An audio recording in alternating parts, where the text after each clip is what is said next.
You're listening to CIA, Coffee, Intel, and Anxiety, a podcast from retired CIA officers Jeff and Pete. Drawing from decades in the intelligence world, they offer real stories, sharp analysis, and honest reflections on the pressure, decisions, and daily chaos that come with a life of secrets. Add coffee, a dry sense of humor, and a friendship forged under fire, and you've got a podcast like no other.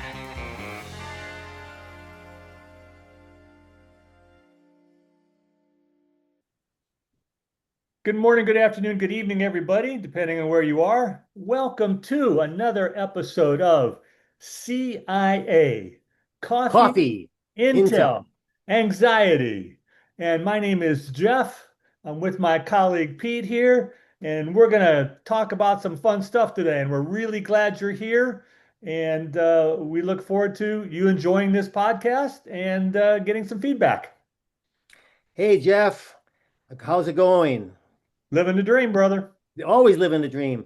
I think I'm excited about today's podcast, as always, because it's always great talking with my closest friend about some of the things that we've gone. I mean, all these things we've gone through together, different shades, different experiences. But I mean, at the end of the day, big portion of our lives was our career within the CIA. And last time we got into some of the aspects of what is the CIA looking for, but I think we still have a lot more to discuss. And I think the important thing here, first of all, is being able to direct individuals to where they can get a tremendous amount of information, and that's on the CIA's website for careers. Actually, if you just jot this down, CIA.gov/careers, and you got everything at the tip of your tip of your fingers, and it's just like wow. Because and I think I made a comment to you, Jeff, a few minutes ago. I said I don't remember having a website like this when we were looking into opportunities with the CIA when they initially contacted us, and then I realized, duh, the internet didn't even exist back then. So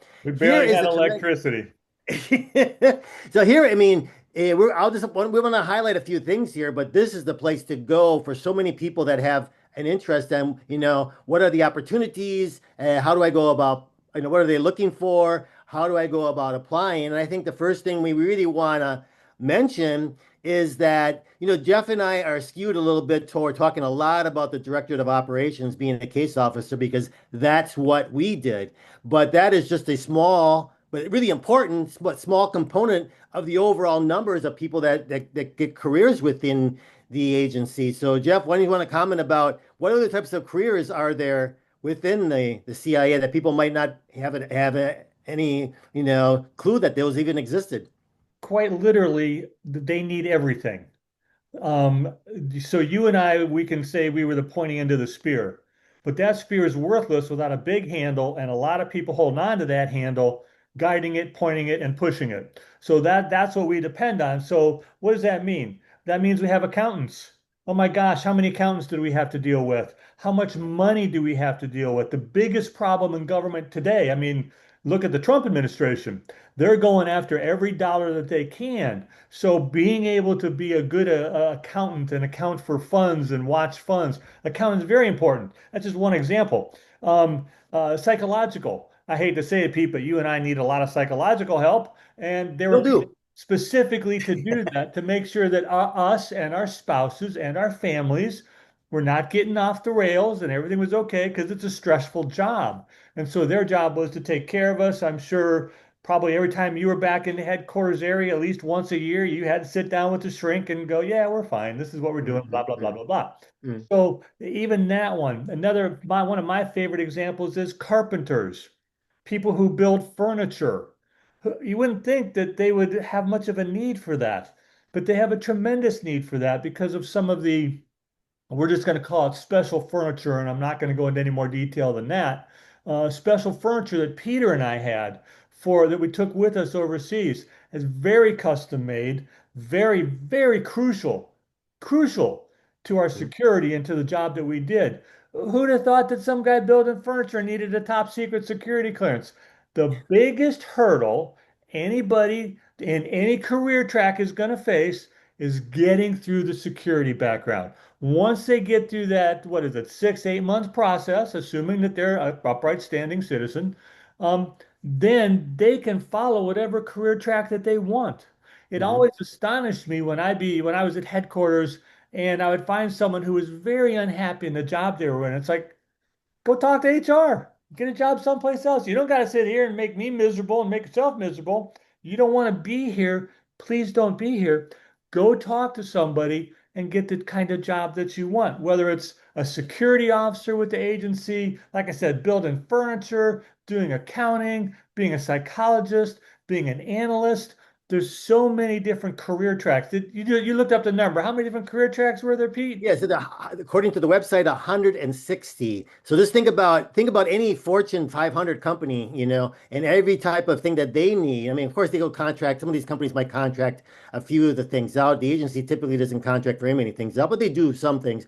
But everything you need to keep that organization running, and including there's a big component that focuses on science and technology. So I was going to especially say if computer you're skills, yeah, if you're IT. into R&D and it's engineers, computers, I mean, across the board. So go onto the web if you're interested. Go onto the website, and it's going to give you all these different career paths, and it's going to tell you a little bit about the skills, and it's going to tell you, even in the salary ranges, right, for starting salaries. So it's just amazing. Don't think that, well, I'm not, I can't imagine myself as being a case officer overseas. So there's probably no opportunity for me. To the contrary, take a look, and it's extremely, extremely interesting. And then they'll give you, it's very easy to apply. You just got to set up your profile there, and then the application process is pretty simple. And just follow through with that. I mean, one thing it says you shouldn't apply more than once. Typically, you shouldn't submit an application more than once a year. And I would say it does, based on our own experience, sometimes it takes a while for them to get back to you and be persistent. I would say, until you get, even if it's a no response, or you get one no, thank you very much, thanks for applying, you'll hear back from us every year. Go back there and continue to apply. Um, Persistence, patience, and persistence usually is the best clues. I wanna highlight though. I mean, since Jeff and I talk a lot about the careers, or our careers within the Directorate of Operations, specifically what they say on the website here as being what are they looking for? What is the DO looking for as candidates? First of all, 4-year degree, you must have that before you're going to be hired. And probably if you have a master's degree, it's even better. A few other things, but then at a minimum, these are the attributes that the CIA is looking for when hiring people for jobs within the Directorate of Operations.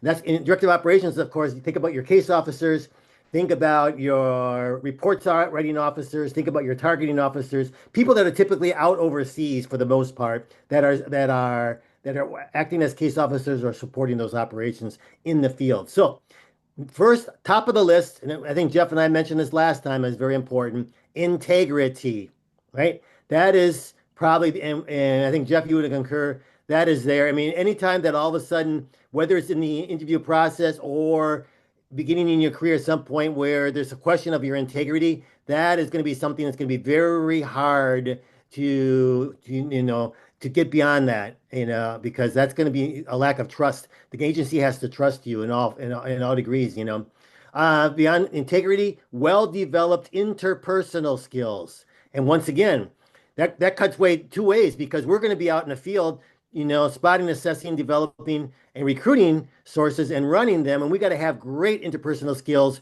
when we're dealing with those individuals. But we also have to have really good interpersonal skills in communicating, upwards with our management. It's just as crucial. And if we lack those, it's going to be very, very difficult. I mean, you can refine those, you can somewhat learn them, but you got to come in with some of these skills to really be competitive in this area. Strong writing and briefing abilities. Of course, this is something that also you can hone in, refine, but you got to sort of come in already with good writing skills, or you probably are not going to get very far at all in the recruitment process. Quick thinking skills. That is definitely crucial, right? Um, Let me throw out one of the questions that was sure. an application that you and I filled out, and I think it says something that's very important. They wanted to know the last five books that I read. I don't know if you remember that question or not. That was on the question, the application that I filled out. I remember very clearly. Yeah. The good news is I was a big reader, having served overseas in the Peace Corps, and not much to do besides read. So I was a big reader. My wife was a big reader. So that was never an issue. But those are the kinds of things that they're looking for. They want people that have the mental processes going on upstairs. That's why they start minimum 4-year education unless you're going into something specialized. Um, but anyway, I just want to throw out that. So think about that. Are you a big reader? Because Pete, how much time did you and I spend reading? Oh, a lot of time reading, writing and reading. Yep. And The related skills, reading and writing are very closely yeah. related skills. Yeah. I remember when I think it was before I even got the job offer when I was in the process here, they provided me with like a 3-page list of all books that had anything to do with the CIA. And Yeah. and those were written by people that were really, people that typically had previously worked for the CIA, one capacity or another. Some of them were very supportive of the CIA, and there were other ones that were not supportive at all, that were really critical of the agency. But it wasn't like the agency said, "Oh no, they want to give you the books that are really, show the agency in a positive light." They wanted us to see everything that was out there. So that was a pretty good indication to us. They want us to be well-rounded and understand what's out there already, which was very useful, I think. Oh, absolutely. It was very beneficial. And, they want a very realistic picture going in. They don't want to have to deal with people who confuse the work that you and I did and that they're still doing today with Jason Bourne or Hollywood or James Bond, because those are movies designed to entertain. And that's not the real world that you and I lived in. Yeah.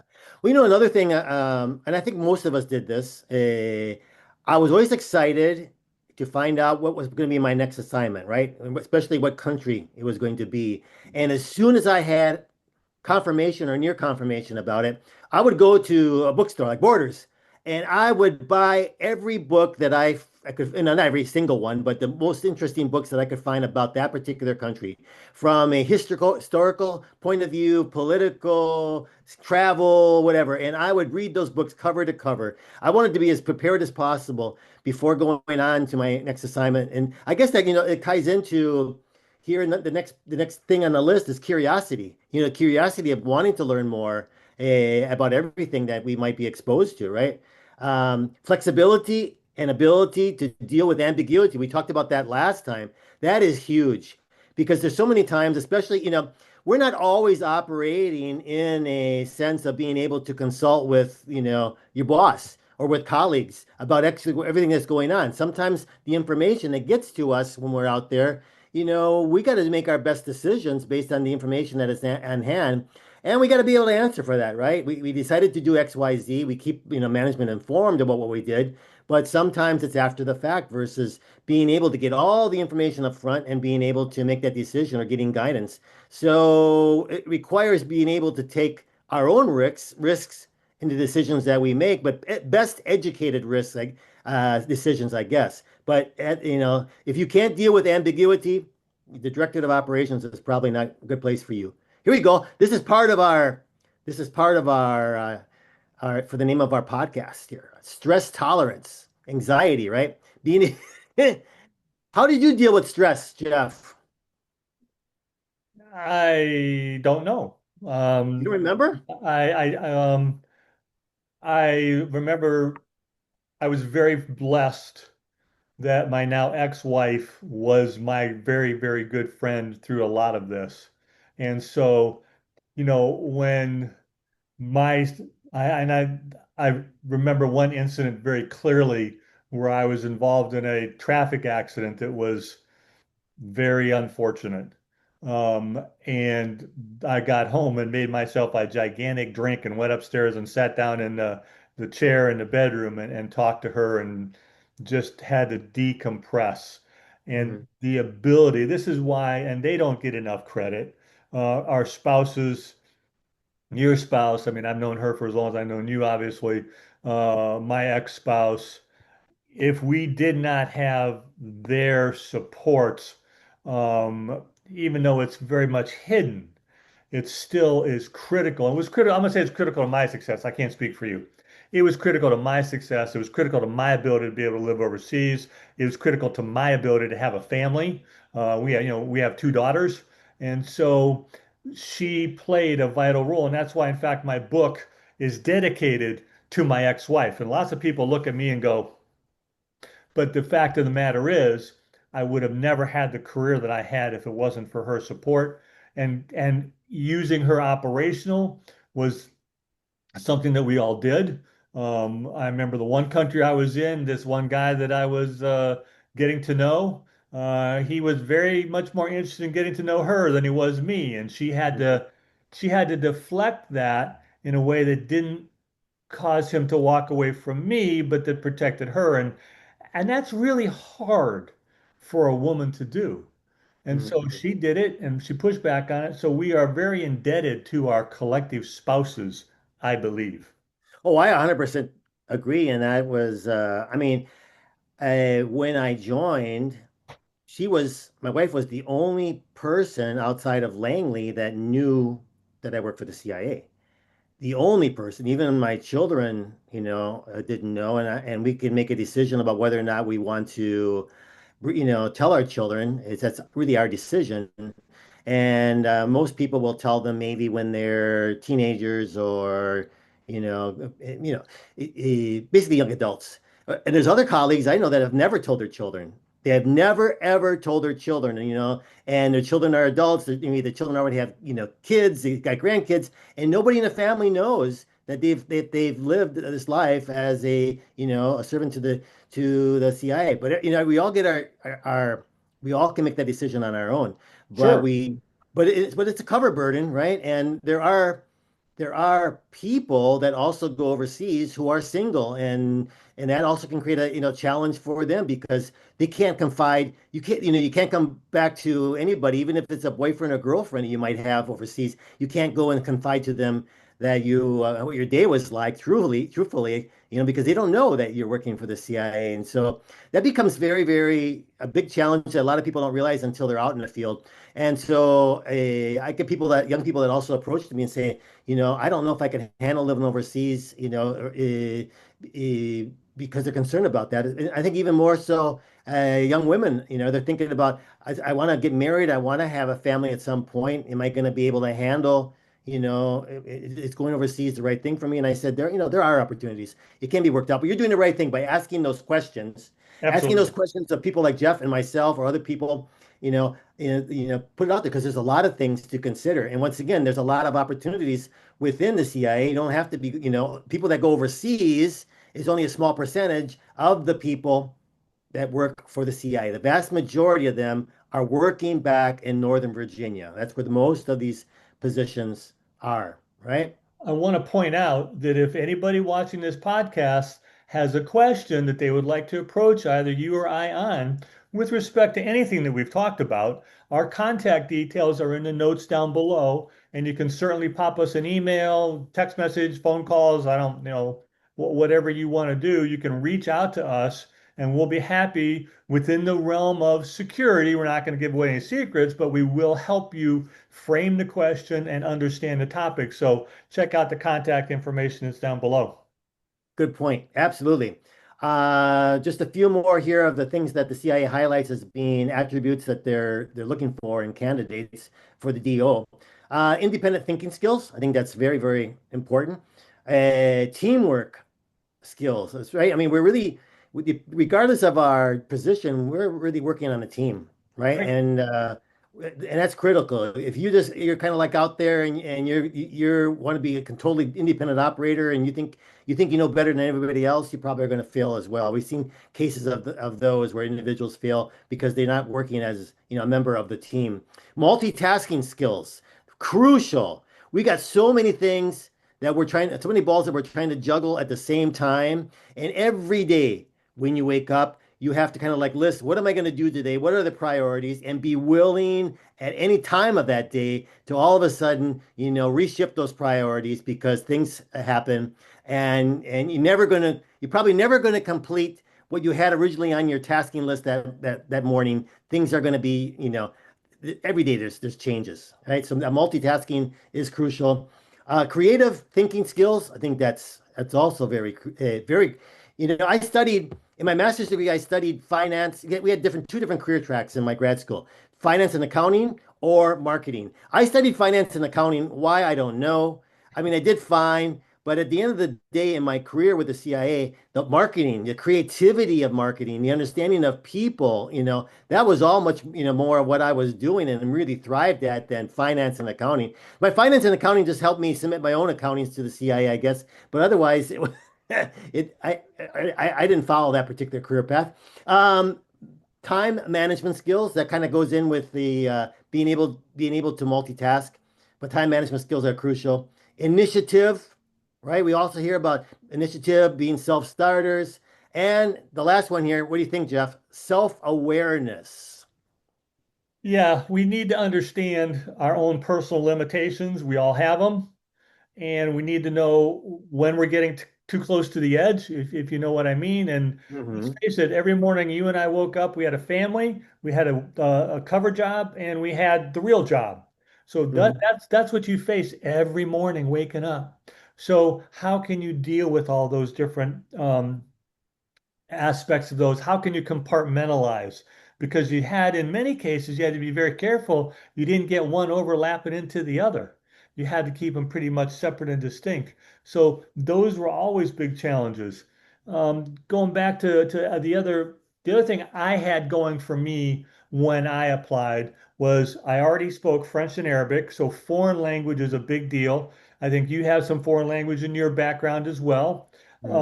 I'd lived overseas already, so that indicated my ability to live overseas and deal with some cultural ambiguities or cultural differences. Let's face it, going to the first time my wife went to the market in India, she came back with like I think a moldy tomato. And when I said, why did you bring that? What's going on? She goes, this was the only thing that I recognized. So honestly, that was her response. And again, God bless her. She put up with a lot of stuff from me and she did a great job. She was a real hero and she doesn't get enough credit. Um, but she has to deal with that kind of stuff. So me as the operations officer have to be able to help her. We have to help them put up with the cultural ambiguities as well, and some of the differences that they're going to see and feel and hear, because it all tends to blend together. And we need to be able to stay focused on doing our job. And I think we were both been blessed with spouses that were very understanding and very instrumental in helping us deal with the different stresses of the situations that we were in. Yeah, and I think I want to take this time to plug your book, Jeff. In addition to plugging your book, I think that can provide a lot of great insight into the importance of family when especially when we're overseas, living undercover and trying to do this job. In addition to your book, there is an outstanding book that came out a number of years ago, and actually I knew virtually we corresponded by email a few times. This lady, unfortunately, she passed a few years ago, but she was the spouse of an officer who was under deep cover for a good part of I think 20 years maybe. They lived in a number of countries, to even include India. And the reason why I highlight this book is that she were her memoirs about it. What was it like as the spouse of a deep cover officer living overseas? What was the impact on the family? And the book, is her memoirs, but it was her daughter also who was a publisher and helped to put it together, and it just reads like a novel. I mean, it's called Six Car Links Behind an Elephant, I believe. So if you're interested in this kind of thing, look it up. You can find it on Amazon. Once again, Six Car Links Behind an Elephant, and it's a tremendous book. And Jeff and I will continue to highlight some books that we've read off and on that we think might be of interest to all of you. So keep that in mind. I Any want to other highlight in my book that one of the chapters was written by my daughter. Oh, because really? yeah, yeah, my youngest daughter, Mhm. because I wanted somebody else's perspective, because I know I have a bias. I'm not going to deny that. We all do. So I had my bias in writing the book about the kind of life that we lived, but I wanted her bias, her perspective, her optic on what was it like, all the places that we were at and the things that we were doing. And so, yes, I had her write one chapter of my book. Hmm. When we have time, I'd like to talk a little bit about how I brought my kids into the circle of trust. Kind of funny stories, but I don't want to be rushed in telling that anecdote. But maybe in a future episode because it impacted them. I mean, it was all very very positive, but it was just like the reaction, of what they thought you were doing or who you work for, and all of a sudden they find out the truth, and kind of like what was their response. I'm sure the same thing with your family too. That it was kind of interesting for them to find out. I can give you mine in 1 minute. Mhm. We were touring the U.S. and I all of a sudden got a call to go to D.C. We couldn't go do what we were doing, had to change our vacation plans. And at some point, young teenage girls can figure out something is amiss. So we were in a hotel, I think, in Northern Virginia, and that's when I had the discussion. My wife was there, of course, and we told both our daughters what I was doing and what I did. And the response was my youngest daughter laughed hysterically for 90 minutes. Swear to God, she laughed hysterically for 90 minutes. My oldest daughter basically said, "Man, that's the coolest thing I've ever heard," and then went about her business. Um, so, yeah, Alyssa wears her emotions on her sleeve, as some of us do. Yeah, yeah. I had some similar experiences, and with the youngest one, I'll just tell you at this point that the day that when she found out was the same day that she met the director of the Nice, CIA and shook his hand, and he nice. looked her Who's in the the eyes director, and can I ask? Hayden, General Hayden, and he said, "Welcome to our family." Yeah. It was so awesome. I'll give you that story another time, but it was just truly awesome. What about any other particular skills or traits that you think that it's important for people to understand that we have other than what we talked about, or we think we talked about pretty much all of them? I think the biggest one you've already mentioned, and it kind of runs into everything, which is dealing with ambiguity, dealing with different situations. People often talk about your comfort zone. Yeah, you got to get out of your comfort zone. Frankly speaking, and this might sound a little bit arrogant, but I don't have a comfort zone because I never spent any time living in one. I was always outside of my comfort zone, so I never had one. So Mhm. if you have to be inside a comfort zone, be an analyst. They do God's work also. Don't kid yourself. Be a tech guy. Pete and I wouldn't have existed without the technical support that we had on all the various little pieces of technology we used. They got big demands. They're great people. They serve the American people as well. But it's being able to deal with that ambiguity and make a decision. Do I have surveillance? That's always my big question. That Yeah. was always our big question because we never knew the answer with 100% certainty. 80%, 75%, but never 100%. That ambiguity was always there. You know what's not listed here, but I think it should be, and it's risk taker. Maybe it's not listed because they don't want people to think, well, they're are going to be on that extreme of taking all kinds of risks without a understanding there's consequences, right? If you make a wrong decision. But risk taker, I think is definitely should be there. It reminds me, last night my wife and I went to a movie F1, and that regarding it was Brad Pitt's in that movie. It's an excellent movie from the standpoint if you're interested in racing, car racing.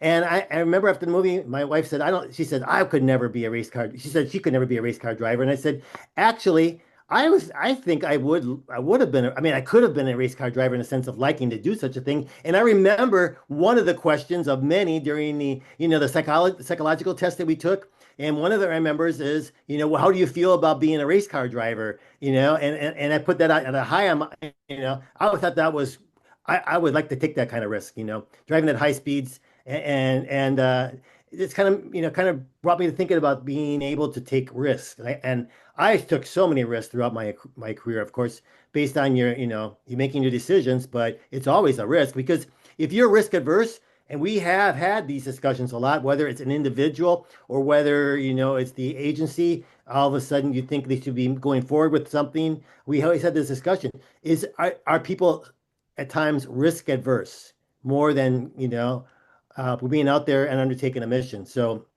Yeah, we've risk seen averse that. is not a winning characteristic for our field. You have to be able to take those kind of risks. And as far as race car driving, when I was in college, I used to race slalom in my car.